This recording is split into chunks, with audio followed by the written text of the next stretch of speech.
Good morning friends, welcome to my channel Anokhi Mohabbat. और आप देख रहे हैं इम्तिहान। फर्स्टली मेरी थोड़ी सी तबीयत ठीक नहीं है और शायद स्टोरी उतनी एनर्जेटिक वे में नहीं आ पाएगी क्योंकि मुझे थोड़ा सा कोल्ड हुआ है और थोड़ी सी हेल्थ इश्यूज चल रहे हैं। तो अब back to the story. Last part में हमने देखा था कि जहाँ पर जो आहाना और कृषा रहते हैं वो रिसोर्ट में अपने लवी डवी मोमेंट्स बिता रहे रहते हैं और उसी ड्यूरेशन के टाइम पे कोई उनको परेशान करता है तो वो मरियम रहती है। मरियम उन्हें बताती है कि मिसेस शेट्टी को पुलिस उठाकर लेकर गई है क्योंकि उनके रिसोर्ट से ड्रग सप्लाई हुआ है, गांजा हुआ है और इलीगल एक्टिविटीज से मिली है और इसके चक्कर में अब वो पुलिस कस्टडी में है। ये सुनकर आहाना तो काफ़ी ज़्यादा मतलब टूट सी जाती है और उस समय कृषा उसे संभालती है। वो लोग घर जाते हैं और वहाँ पर मिस्टर शेट्टी भी तभी आए रहते हैं। मिस्टर शेट्टी को इस बारे में कुछ भी आइडिया नहीं रहता है। मिस्टर शेट्टी उसे बोलते हैं कि क्या हुआ है आना, तुम मुझे इतने ज़्यादा कॉल करे जा रही हो। तभी आना उसे पूरी सिचुएशन बताती है। मिस्टर शेट्टी कहते हैं मैं हैंडल करता हूँ। तभी दादी कहती है कि कृषा तुम उसे अपने साथ अपने घर ले जाओ और वो उसे काफ़ी अच्छे से घर लेकर भी जाती है और उसका ख्याल रखती है। तभी उसके मोबाइल पर एक मैसेज आता है और वो मैसेज को रीड करती है और वो स्माइल करते हुए बोलती है कि अब मैं यही करने वाली हूँ, मेरा तीसरा हथियार यही होगा अब उसके आगे। कृषा उस मैसेज को पढ़ के साइड में रख देती है और थोड़ी देर तक वो आहाना की तरफ देखती है। आहाना लगभग सोई गई थी तो कृषा उसे अपने स्काउट से उठाकर आराम से बेड पे लेके जाती है। उसे आराम से बेडशीट डालती है और उसे सोने देती है। थोड़ी देर में कृषा वहाँ से उठती है और वो सचिन को फ़ोन लगाती है और सचिन को बोलती है कि तुमने जो मुझे इन्फॉर्मेशन दी है वो बिल्कुल करेक्ट है और तुम श्योर हो इस बारे में। तभी वो कहता है कि हाँ मैं श्योर हूँ और मार्केट एनालिस्ट में मेरा दोस्त है, उसने मुझे ये सारी इन्फॉर्मेशन दी है। आहाना सो गई है क्या? सचिन पूछता है। तो कृषा कहती है कि हाँ। तो वो कहती है कि तुमने ये सवाल क्यों पूछा? सचिन से सवाल कृषा करती है। तभी वो कहता है कि नहीं, तुम इतने प्यार से बात कर रही हो ना, वरना जब वो आसपास होती है तो तुम इतने प्यार से मुझसे बात नहीं करती हो। तभी वो हंसते हुए कहती है, Sachin you are my best friend, okay, you are my only thing which is stay with me at the death of my life. जो चीज़ मेरे साथ मेरी ज़िंदगी भर रहेगी, मेरे मरने तक रहेगी, वो सिर्फ तुम हो। प्यार आते हैं जाते हैं और सच बोलूँ प्यार कुछ भी नहीं होता है, सिर्फ और सिर्फ हमारी ज़रूरतों को एक तरफ से हम इम्पोर्टेंस देना स्टार्ट कर देते हैं और उस चक्कर में हमारे लिए प्यार खुदा बन जाता है। पर सच बात तो ये है, प्यार सिर्फ और सिर्फ सेल्फिशनेस होता है, हर किसी की भी।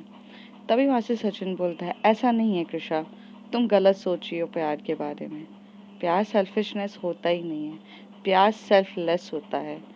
और अगर तुम सच्चे प्यार करने लग जाओगी तो उस दिन तुम्हें पता चलेगा कि प्यार में सामने वाले की खुशी और सामने वाले की चीज़ें देखी जाती है, अपनी नहीं। खुद को चाहे कितना भी हर्ट हो जाए पर हम सामने वाले को खुश देखना चाहते हैं। अम, मैं जानता हूँ पास्ट में तुम्हारे साथ बहुत कुछ ऐसा हुआ है जिसकी वजह से प्यार से तुम्हारा भरोसा उठ गया है, लेकिन अनजाने में ही सही तुम भी तो आहाना से प्यार ही करने लग गई हो और तुम्हारा प्यार भी सेल्फलेस है। तभी वो कहती है, नहीं Sachin, let me just clear you, मेरा प्यार है या नहीं ये मैं नहीं जानती, बट इतना मैं तुम्हें बता सकती हूँ कि सेल्फलेस तो नहीं है, क्योंकि कहीं ना कहीं मैं भी थोड़ा ना थोड़ा आहाना के साथ झूठ बोल के उसे अपने करीब रख रही हूँ। और जहाँ तक मुझे पता है मोहब्बत में तो झूठ भी नहीं बोला जाता है। वो कहता है कभी कभार कुछ झूठ अच्छे रहते हैं जो ज़िंदगी को सही राह पर लेकर जाए, पर इसका मतलब ये नहीं रहता कि उस झूठ के पीछे प्यार नहीं होता है। कृष्णा यहाँ से बोलती है, प्लीज़ स्टॉप द टॉपिक, ये बहुत वास्ट टॉपिक है और इस टॉपिक पे कभी एंड नहीं होगा।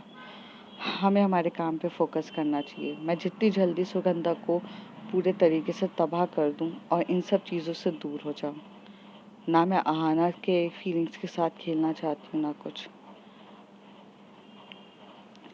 सचिन कहता है, तुम फीलिंग के साथ खेल नहीं रही हो, तुम ऑलरेडी खुद को भी उसके साथ सेफ फील करती हो। And Krisha accept that you love her. Sachin जब ये बोलता है तो कृषा बोलती है, हो गई तुम्हारी बकवास, अब फ़ोन रखो। और ऐसे करके सचिन भी अपना फ़ोन रख देता है।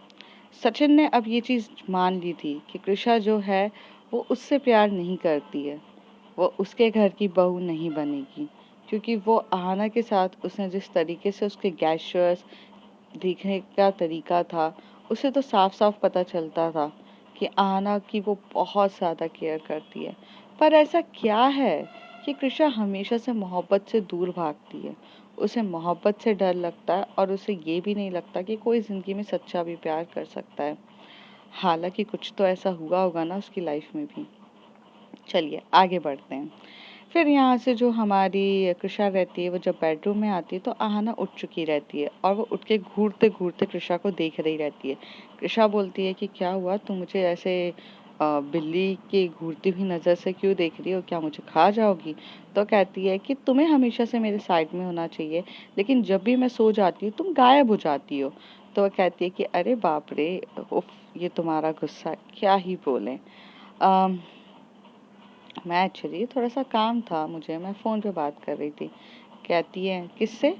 तो कहती है सचिन से। कहती जब देखो तुम्हारा सचिन। अच्छा चलो छोड़ो, मुझे भूख लग रही है। तो कहती है कि ओके, जो वहाँ पर फ्रिज ओपन करोगी तो वहाँ पर सैंडविच रखा है, तो मैं सैंडविच को गर्म करके खा लो। तो कहती है आर यू क्रेज़ी? मैं ऐसे पुराना-पुराना खाना नहीं खाती हूँ, हम बाहर रेस्टोरेंट पे जा रहे हैं अभी के अभी। तो वो कहती है कि आहाना, एक बात कहूँ? तो आहाना बोलती है हाँ बोलो। आई थिंक तुम्हें घर जाना चाहिए। ये बात सुन के आहाना उसे शॉकिंग नज़रों से देख के बोलती है क्यों? तुम्हारे साथ रहने में प्रॉब्लम है मुझे, या फिर तुम्हें इतना ज़रूरी काम करना है सचिन के साथ कि मैं कबाब में हड्डी बन रही हूँ? तभी वो कहती है कि सचिन को बीच में कहाँ से लेकर आई हो तो मुझे नहीं पता, बट मेरा कहने का मतलब थोड़ा सुन लो। तो वो कहती है बोलो। मैं इसलिए बोल रही हूँ क्योंकि फैमिली फैमिली होती है। जब फैमिली में एक मेंबर को चोट लगती है ना, तो दूसरा मेंबर उसका ही उसको सही से रखता है, उसको एक बोलते हैं ना, उसका मरहम बनता है। अगर उसे चोट लगी है तो फैमिली का दूसरा मेंबर उसकी दवाई बनता है। तुम्हारे घर में भी तुम्हारी मम्मी को चोट लगी है और घायल तुम्हारे मम्मी, तुम्हारे डैडी और तुम्हारी दादी दोनों हुए हैं। उनकी मलहम बनना है तुम्हें। You are the medicines. और तुम्हें जाना चाहिए अपने घर को संभालने के लिए। अपने घर में थोड़ा उनको संभालो। आई नो बॉन्डिंग के टाइम पे तुम काफ़ी ज़्यादा पैनिक थी, तुम्हें ठीक नहीं लग रहा था, बट अब तुम्हें जाना चाहिए, मुझे ऐसा लगता है।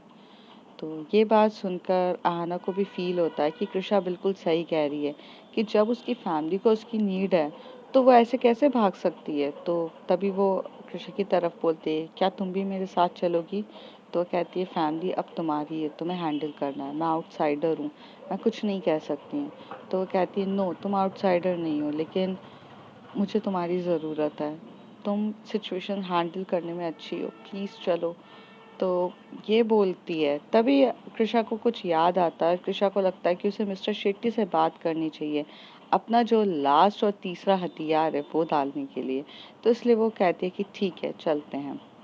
थोड़ी देर में वो दोनों फ्रेश होते हैं, रेडी होते हैं और वहाँ से निकल जाते हैं। अहाना कृषा के पीछे बैठती है उसकी स्कूटी पे और स्कूटी से वो लोग जाते हैं। जैसे ही वो घर के बाहर पहुँचते हैं वो स्कूटी को पार्क करती है, कहती है अंदर जाओ। तो कहती है साथ में चलेंगे। फिर साथ में दोनों अंदर जाते हैं। जैसे ही अंदर जाते हैं तो वहाँ पर जो दादी रहती है काफ़ी गुस्से में बैठी रहती है और मिस्टर शेट्टी को भी काफ़ी गुस्सा आता है और घर की कुछ चीज़ें वहीं पर टूटी हुई सी दिखती हैं। तभी वहाँ से आहाना आके बोलती कि क्या हुआ है दादी, ये घर इतना बिखरा हुआ क्यों है, कुछ हुआ है क्या? तो वो चिल्ला के बोलते अपने पापा से पूछना, तेरे पापा को पता है ना सारी चीजें। मैंने मना किया था कि सुगंधा को मेरे घर की बहू मत बनाओ, लेकिन तेरे पापा ने एक कहाँ सुनी। ऐसी औरत को लेकर आ गए जिसके बारे में इन्हें कुछ भी नहीं पता था, ना बैकग्राउंड चेक किया ना कुछ किया। आज उसी लड़की ने पूरे खानदान की इज्जत को डुबो दिया। एक बार भी उस औरत ने ये नहीं समझा कि भाई वो किसके घर की बहू बन रही है। शेट्टी परिवार में आज तक किसी ने जेल तक नहीं देखा। जेल देख कर आई है तुम्हारी माँ, और तुम्हारी माँ को बेल तक नहीं मिल रही है, इतने बुरे तरीके से फंसी है वो। यहाँ पर जो कृषा होती है वो सारी चीज़ें सुन रही रहती है और मनी मन बहुत कुछ बोल रही रहती है। जैसे कि वो ये कह रही हो कि ये बात बिल्कुल सही है और ये होना भी चाहिए था उसके साथ। वो तो बहुत गिरी हुई है दादी, तो आप तो उससे भी ज़्यादा, आपको तो उसके बारे में कुछ भी नहीं पता है जितना मुझे पता है। वहाँ पर एकदम से मिस्टर शेट्टी भी गुस्से में आके बोलते, मम्मा मुझे नहीं पता था कि वो ऐसे काम करेगी। तभी दादी वहां से चिल्ला के बोलती, सर पे बिठा के रखो ना, नचवाओ। तुम्हारी ऐसी हरकतें हैं तो क्या ही बोलूं, सर पे बिठाकर नचवा लो। तुमने ही उसे सर पे बिठाया है ना, और आज वो नाच रही है सर पे बैठकर। तुमने कभी सोचा एक बार भी कि हमारे खानदान पे क्या बीत रही है? शेट्टी परिवार का नाम खराब हो रहा है। तभी वहां से एक आना बोलती है कि पापा दादी शांत हो जाओ, अभी सिचुएशन लड़ने का नहीं है, आपस में लड़ लेना, दादी के साथ भी लड़ लेना, और दादी आप पापा से बाद में लड़ लेना, लेकिन अभी लड़ने से सिचुएशन सॉल्व हो जाएगी क्या? एट प्रेजेंट हमें यहाँ बैठ के सोचना है कुछ ना कुछ करने का।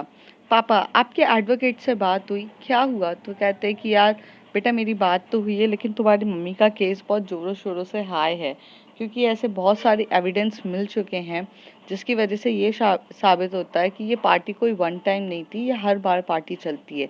इसकी वजह से बहुत ज़्यादा इश्यूज हो चुके हैं और बेल मिलना इतना इजी नहीं है। तभी दादी बोलती, तू क्या कर रहा था? हाँ, बीवी को सिर्फ बीवी के लिए करना था, क्या करती है वो, कैसे वो अपना बिजनेस चला रही है, ये सब पूछने की ज़रूरत नहीं समझी। तभी वो बोलता है कि आहाना अपनी दादी को अंदर लेकर जाओ, मेरा वैसे ही दिमाग नहीं चल रहा है और ऊपर से तुम्हारी दादी इतने सारे सवाल करे जा रही है, ये सही समय नहीं है कि मैं उनको देख सकूं। तो वो कहती कि हाँ हाँ पापा। तो वो आहाना जो होती है दादी को लेकर जाती है और दादी को बोलती है, मम्मी जब आएंगी आप उनको कोसों जोरों से सुना देना, बातें कर लेना, लेकिन अभी तो शांत हो जाओ। आप क्यों नहीं शांत हो रहे हो? अगर आप शांत नहीं हुए तो ऐसे नहीं होगा, प्लीज शांत हो जाओ, चीज़ें बहुत ख़राब हो जाएगी दादी। दादी बोलती है, देख उसे मैं ना अपने घर की बहू बनाने के लिए कभी एग्री नहीं थी, लेकिन तेरे जो पापा की इज्जत और तुझे भी वो पसंद आ गई थी, इसलिए मैंने उसे हाँ किया था, वरना वो मुझे 1% भी पसंद नहीं है। तो वो कहती, ओके दादी आपको नहीं है पसंद। कृषा जो रहती है यहाँ पे खड़े होके सब चीज़ देख रही रहती है और फिर वो मिस्टर शेट्टी की तरफ देख के बोलती है, mister Shetty can we talk? तो वो एकदम से टर्न होके बोलते हैं, आई नो कृषा, तुम्हारा प्रोजेक्ट चल रहा है, तुम्हें तुम्हें पैसे चाहिए होंगे, तुम्हारे फंड्स होंगे, तुम्हारी हर चीज़ होगी, और सुगंधा अगर जेल में है तो तुम्हें कौन देगा? अरे मैं तुम्हें दे दूंगा, बट ये समय नहीं है कि मैं तुमसे इन सब चीज़ों के बारे में बात करूँ। तुम तो मैच्योर्ड हो, तुम आहाना की तरह ऐसे बातें मत करो। तभी कृषा पहले तो पूरी बात सुनती है सामने वाले की और फिर एकदम से बोलती है, सर आपका हो गया है तो मैं कुछ बोलूं? आपसे किसने कहा कि मैं इस बारे में बात करनी आई? I am not yet complete my sentence and you just started. तो पहले मुझे बोलने का मौका दीजिए, फिर आप मेरे बातों को काटिए। मैं इस बारे में।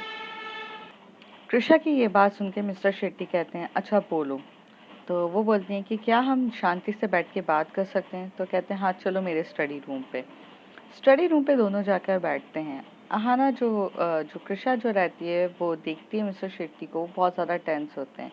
तभी वो कहती है, बिल्कुल सही समय है अपना पासा फेंकने का, और वैसे भी जब लोहा गर्म हो तभी हथौड़ा मारा जाता है। तो वो एकदम से एक मोबाइल आगे करती है और उसमें बोलती है, देखिए सर। तो वो कहता है कि ये क्या है? तो वो बोलते हैं, आप देखिए। तो मिस्टर शेट्टी उसे ध्यान से देखते हैं, तो वो उसी की कंपनी के शेयर्स मार्केट के बारे में दिखाता है। मतलब शेट्टी इंडस्ट्रीज़ की पूरी शेयर मार्केट की डिटेल्स रहती है, और उस डिटेल्स को ध्यान में देख के ये पता चलता है कि उनके जो मार्केट्स हैं मार्केट में जो उनके शेयर्स हैं वो 30% डिस्ट्रॉय हो चुके हैं। मतलब 30% वो डिस्ट्रॉय हो गई ये चीज़ें। ये देख के वो काफ़ी ज़्यादा शॉक्ड हो जाते हैं और बोलते हैं आर यू श्योर? तो वो कहती है कि yes sir, I am sure. और मेरे फ्रेंड का फ्रेंड बिजनेस एनालिस्ट है और वो मार्केट एनालिस्ट भी है। तो उसने ये सारी इन्फॉर्मेशन गैदर करके ये कल तक पूरे मार्केट में ये पूरे तरीके से फैल जाएगी और आपके शेयर्स मार्केट जो 30% गिरे हैं, इससे आपको बहुत ज़्यादा लॉस होने वाला है। आपके इन्वेस्टर्स, आपकी हर एक चीज़ों को काफ़ी ज़्यादा लॉस होने वाला है। मेरे पास ये इन्फॉर्मेशन आई थी तो मैंने सोचा आपको बता दिया जाए, ताकि आप कोई इफ़ेक्टिव मेजरमेंट ले सकें, अपने आगे जाके जो 30% शेयर्स को 70% शेयर में गिरने से बचाएं। मिस्टर शेट्टी बहुत ज़्यादा टेंस होते हैं और वो कहते हैं ये पॉसिबल नहीं है। शायद जो अभी रिसॉर्ट्स वगैरह इन सब की न्यूज़ की वजह से मेरी पूरी रेपुटेशन डिस्ट्रॉय हो रही है, बट ऐसे कैसे, मतलब और मैं रोकूं कैसे? कैसे रोक पाऊंगा मैं? तो कहते हैं सर आप बिजनेसमैन हैं, थोड़ा बिजनेसमैन के तरीके से सोचिए, तो शायद आपको आंसर अपने जवाब मिल जाएंगे। तो वो कहते हैं कि मेरा दिमाग नहीं चल रहा है कृषा, अगर तुम्हारे पास कोई आइडिया है तो बताओ। तो कहती प्लान तो है मेरे पास, बट आई डोंट श्योर कि आप वो प्लान को एग्जीक्यूट करेंगे, because for you your wifey is everything. तो कहते हैं no, my wifey is not everything. अगर वो गलत है तो वो गलत है, उसे सज़ा मिलनी चाहिए, लेकिन अगर वो सही है तो उसको बचाने की पूरी जिम्मेदारी मेरी है, मैं अपना पति धर्म भी निभाऊंगा। तो वो कहते हैं तो अगर वो गलत है तो क्या करोगे आप? तो मैं उसके अगेंस्ट खड़ा होऊंगा। तो हो जाइए फिर। अगर आपको अपने बिजनेस को बचाना है तो उसके अगेंस्ट ही खड़े होना पड़ेगा, और अगर अगेंस्ट खड़े होंगे तब जाके आपकी मार्केट में वैल्यू जनरेट होगी कि वो इंसान जो मिस्टर शेट्टी है वो अपने फैमिली के लिए बायस्ड नहीं है। उसने वो जो चीज़ उसको सही लगी उसने किया। अगर उसकी वाइफ के अलावा कोई और भी होता तो भी वो यही इफ़ेक्टिव मेजरमेंट लेता। ये सारी चीज़ें न्यूज़ में फैलनी चाहिए। 30% शेयर गिरे हैं, 40% इंक्रीज हो जाएंगे, 10% का आपको प्रॉफिट भी हो जाएगा, बट आपका एक इफ़ेक्टिव मेजरमेंट आपको हाई लेवल पे भी ले जा सकता है, और आपका एक डिसीजन आपको पूरे तरीके से आपके शेयर मार्केट में आपकी रेपुटेशंस, आपकी जो ओनरशिप है उसे डिस्ट्रॉय भी कर देगा। ये आपके ऊपर है, आप सोचिए। मुझे तो बस आपको बताना था। और ये बोल के कृषा वहाँ से उठ के चली जाती है। मिस्टर शेट्टी बहुत ज़्यादा टेंस हो जाते हैं और कृषा की बातों को काफ़ी ज़्यादा सीरियसली लेकर सोचने लगते हैं, और कृषा ने अपना पासा यहाँ पर फेंक चुका था।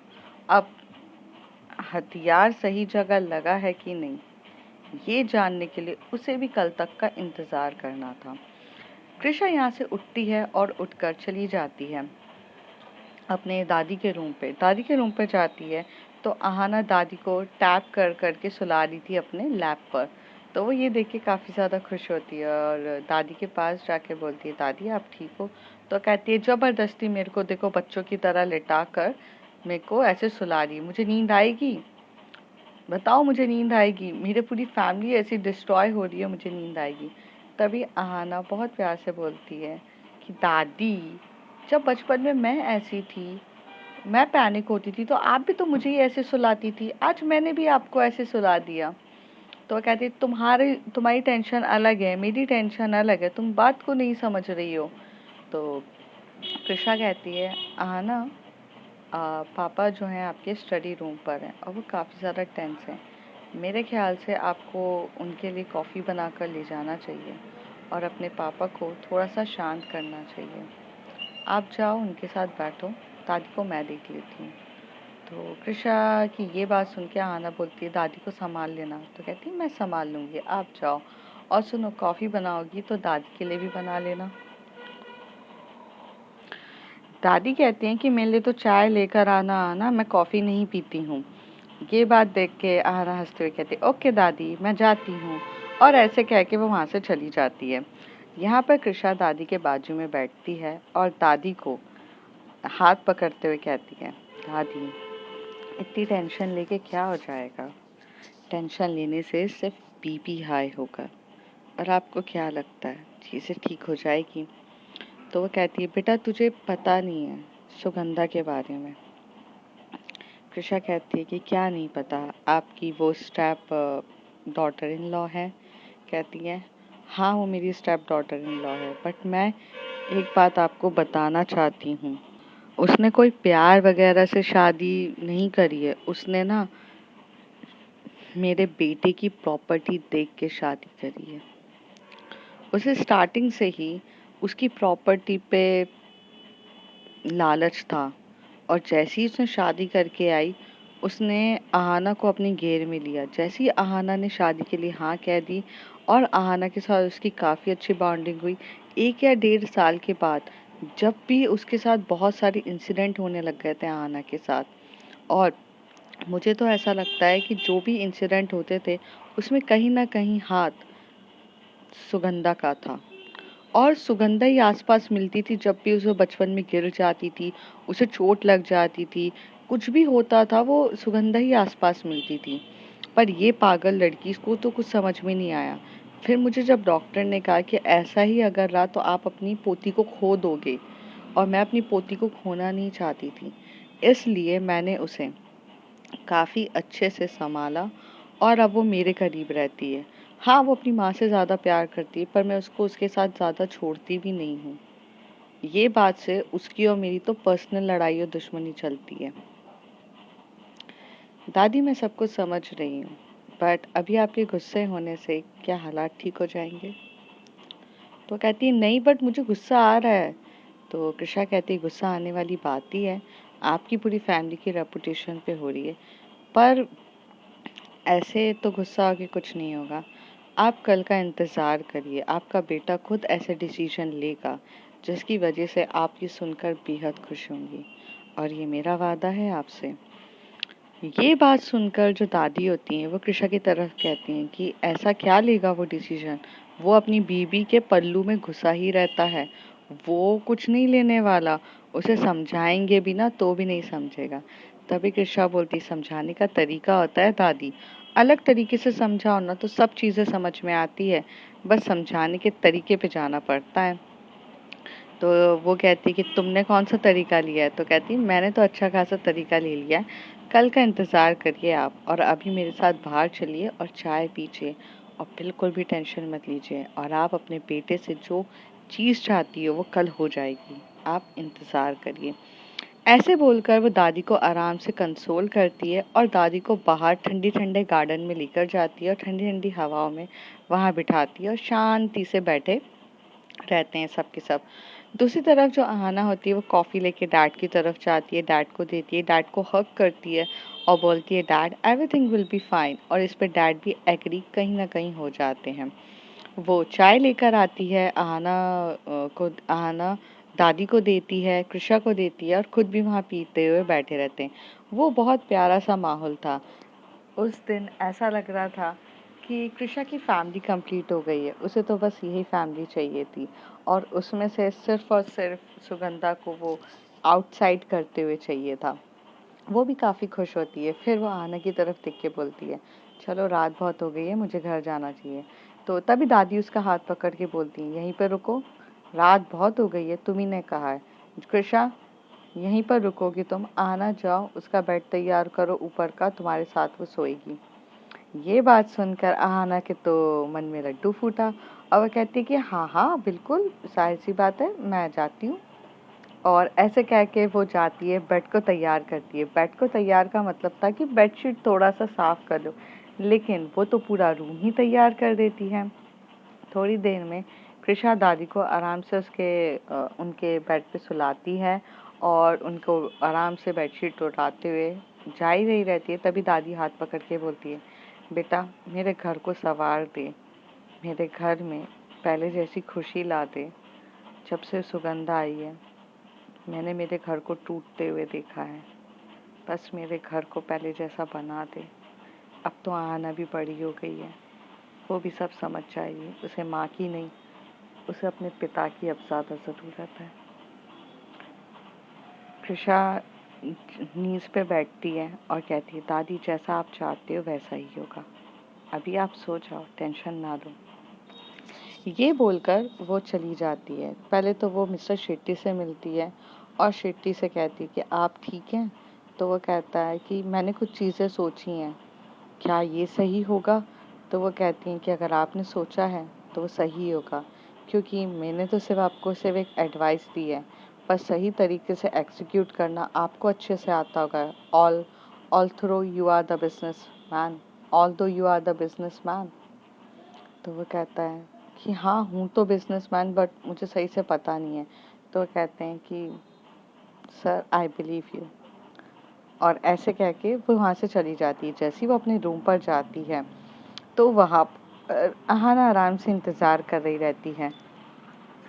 अहाना इंतज़ार कर रही रहती है और कृषा जब अंदर आती है तो वो रूम को देखती है तो रूम थोड़ा सा कैंडलों से भरा हुआ रहता है। तभी कृषा अंदर आते से ही बोलती है, इरादे क्या हैं तुम्हारे? तो अहाना एकदम से आगे आती है और उसे साइड करती है, डोर लॉक करती है और टर्न होके बोलती है, कभी भी नेक नहीं होते और तुम्हें देखकर तो बिल्कुल भी नहीं होते। क्या करें, जब खुद की गर्लफ्रेंड इतनी हॉट हो ना तो कंट्रोल करना बहुत मुश्किल हो जाता है। तभी कृषा से बोलती है अहाना, हमने कल ही किया था। तो वो कहती है, तो कल खाना नहीं खाया था आपने? तो वो कहती है कि हाँ, बट खाना की बात अलग है, हम खाना रोज खाते हैं, बट ये चीज़। तो कहती, क्यों, ये रोज क्यों नहीं कर सकते हैं? और अगर मेडिकल इंस्टीट्यूट के हिसाब से सोचा जाए तो ये करना कोई प्रॉब्लमेटिक नहीं होता है। कृषा आहाना की जब ये सारी बातें सुनती है तो कहती है, मुझे नींद आ रही है, मुझे सोना चाहिए। तुम तो दोपहर में काफ़ी अच्छे से सो गई थी, बट मैं नहीं सोई थी, मुझे रेस्ट करना है। ये बोल के वो बेड के वहाँ पर लेट जाती है और लाइट्स ऑफ कर देती है। और जो कैंडल्स जल रही रहती है वो तो जल रही रहती है धीमी धीमी लाइट्स में। और कृषा फटाक से अपना हेड पे अपनी पूरी बेडशीट डालती है और सो जाती है। आहाना वहाँ से आती है, प्यार से वो बेड पे लेटती है, थोड़ा सा अपना हाथ जो है वो कृषा की कमर पे डालती है और उसको थोड़ा सा हल्के से प्रेस कर रही रहती है। कृषा को भी ये चीज़ अच्छी तो लग रही रहती है, लेकिन वो कन्फेस तो करना नहीं चाहती थी। फिर वो उसको टिल्ड करती है, मतलब वो साइड में रहती है तो वो उसको सीधा लेटाती है और अपना जो हेड है वो उसके शोल्डर पे रखती है और सर रखती है और उसके फेस को अपनी तरफ देख रही रहती है। कृषा ऐसे बिहेव करती है जैसे कि वो सो गई है और वो कुछ रिएक्ट नहीं करती है। अहाना सबको समझ तो रही रहती है और धीरे से वो उसके जो बटन्स रहते हैं शर्ट के वो थोड़े से ओपन करती है और उसके नेवल पे अपनी एक उंगली से उसकी नेवल को रोटेट कर रही रहती है। धीरे धीरे हरकतें कर रही रहती है और उसकी नज़र उसके फेस का एक्सप्रेशन पे होती है। अगर वो थोड़ा सा भी उसके फेस का एक्सप्रेशन चेंज हुए तो कृषा पे तो टूटने वाली थी आहाना, लेकिन कृषा भी अपना इतना सेल्फ कंट्रोल करती है। तभी आहाना देखती है कि इतना सब कुछ करने के बाद भी इसे कुछ फील नहीं हो रहा है, तो वो थोड़ा सा दूर होती है और कृषा को लगता है कि चलो अब आहाना थोड़ा दूर होगी, तो आंखें खोलती है और खोलते हुए एकदम से बड़ी सांसें लेने लगती है।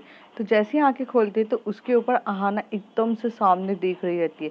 कृषा एकदम से डर जाती है, जो उनके चला के बोलती, क्या है, तुम भूत की तरह मेरे मुंह के ऊपर खड़ी हुई हो और बाल ऐसे खुले करके तुम डरा रही हो मुझे।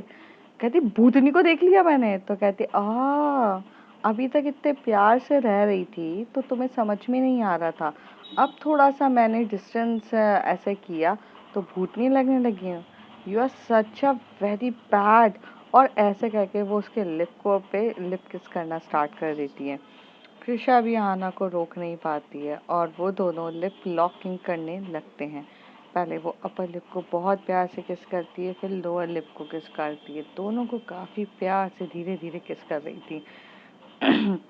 फिर वो थोड़ा सा और नीचे आती है, फिर वो थोड़ा-सा जो उसको फुट लाइन दिखती है उसकी, वो उस पे भी किस करना स्टार्ट कर देती है और उसकी नेक पे किस कर रही थी और नेक पे किस करते-करते वो साइड में लेट जाती है और उसे प्यार से किस करके उसके दोनों जो हाथ रहते हैं वो अब उसके बूब्स के ऊपर रहते हैं और वो बूब्स को भी काफ़ी प्रेस कर रही थी। यहाँ से जो कृषा भी होती है वो भी टिल्ड हो जाती है और आहना भी। अब दोनों एक दूसरे के साथ टिल्ड होके आमने-सामने देख रहे थे और जो कृषा का हाथ था वो आहना के फेस के ऊपर हरकत कर रहा था और जो आहना का हाथ था वो कृषा के बूब्स को बस प्रेस पे प्रेस करे ही जा रहा था और वो काफ़ी ज़्यादा अच्छे से प्रेस कर रहा था। और थोड़ी देर में जब कृषा एक्साइटेड हो जाती है तो वो दोनों लिप लॉकिंग करना स्टार्ट कर देते हैं फिर से। काफ़ी ज़्यादा डीप तरीके से ये दोनों एक दूसरे को कर रहे थे। तभी जो आहना रहती है वो उसके शर्ट को ऊपर करती है और थोड़ा-सा नीचे जाके उसके बूब्स को सक करना स्टार्ट करती है। कृषा का बूब्स को जैसी सक करती है आहना, कृषा की तो हालत ऐसे ख़राब हो जाती है जैसे कि पता नहीं क्या हो गया है, उसके साथ क्या हो गया है। अभी तक उसने ही सिर्फ आहना के बूब्स को सक किया था। अभी तक आहना ने कभी कृषा के बूब्स को सक भी नहीं किया था और फर्स्ट टाइम था जब वो सक कर रही थी और कृषा की हालत इतनी ज़्यादा खराब हो रही थी।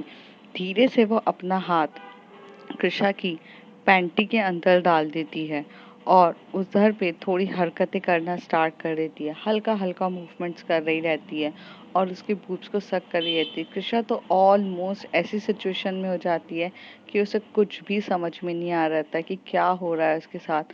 पहली बार वो अपना पूरा कंट्रोल खो देती है और यहाँ पर जो आहना होती है वो पूरे डोमिनेटिंग नेचर से उसके पूरे शर्ट्स के बटन ओपन कर देती है, सब कुछ निकाल देती है और नीचे के क्लॉथ्स को भी पूरे तरीके से रिमूव करती है और ऊपर के क्लॉथ्स को भी और बस धीरे-धीरे ऊपर से लेके नीचे तक वो उसे किसी करे जा रही थी, उसे सक करे जा रही थी, लिक करे जा रही थी ऑल टाइम। पहले वो बूब्स पे करती है, बूब्स को बहुत प्यार से सक कर रही रहती है और प्रेस भी करे जा रही रहती है और बहुत अच्छे से नेक वगैरह सब कर रही रहती है।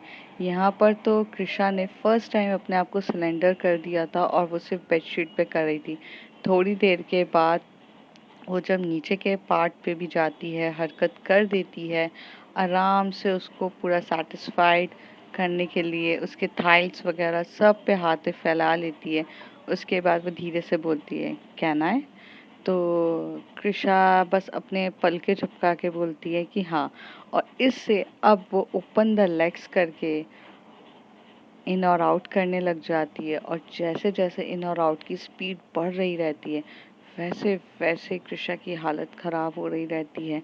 इतना इतना मतलब ठंडा एटमॉस्फेयर था, एसी चल रही थी, तब भी एसी में होकर भी पसीने आने लगते हैं और वो दोनों काफ़ी डीपली तरीके से कर रहे रहते हैं और ये करते टाइम जो कृषा जो रहती फर्स्ट टाइम उस पे कोई हावी होता है क्योंकि अभी तक तो वो हमेशा से आहना पे करती है और जब वो पूरा सैटिस्फाइड हो जाती है तो कृषा को अपनी बाहों में आहना पूरे तरीके से ग्रैब करती है और वहाँ से ब्लैंकेट लेती है और उड़ती है। इस बार आहना ने खुद को कुछ भी नहीं कराया था, बस इस बार उसने किया था कृषा को और कृषा बस चुपचाप होकर उसे ग्रैब करके सो जाती है और इस तरीके से वो फर्स्ट टाइम आहना बिना कुछ करे भी फुल सैटिस्फाइड होती है। तो अब फ्रेंड्स देखते हैं आगे क्या होता है। If you like my story like share and subscribe.